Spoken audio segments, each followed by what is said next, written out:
એક વ્યક્તિ રસ્તા પરથી ગુજરી રહ્યો હતો. તેણે જોયું કે રસ્તાના કિનારા પર હાથી બાંધેલો હતો અને અચાનક એ ઊભો રહી ગયો.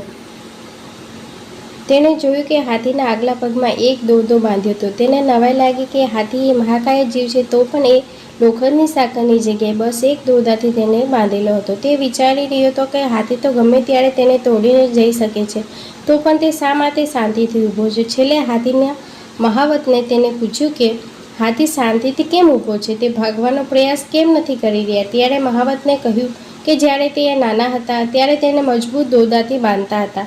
ત્યારે તેઓ તાકાતવર ન હતા તેને તોડી શકે. તેઓ ઘણી વખત પ્રયાસ કરતા પણ તેઓ તોડી શકતા નથી. છેલ્લે તેમને વિશ્વાસ થઈ જાય છે કે આ તોડી શકાય નહીં. મોટા થતાં સુધી તેમને વિશ્વાસ બેસી જાય છે કે તેને ક્યારેય તોડી શકાય નહીં. તેઓ ક્યારેય પણ પ્રયાસ કરતા નથી. તેવી રીતે જ વ્યક્તિને જ્યારે સતત નિષ્ફળતા મળે ત્યારે તેને વિશ્વાસ થઈ જાય છે કે તેને સફળતા ક્યારેય નહીં મળે. ખોટે રચેલી માનસિકતામાં ફસાઈ જાય છે અને એ યાદ રાખવું જોઈએ કે અસફળતા એ જીવનનો એક ભાગ છે. એનો સામનો કરતાં શીખવું પડશે.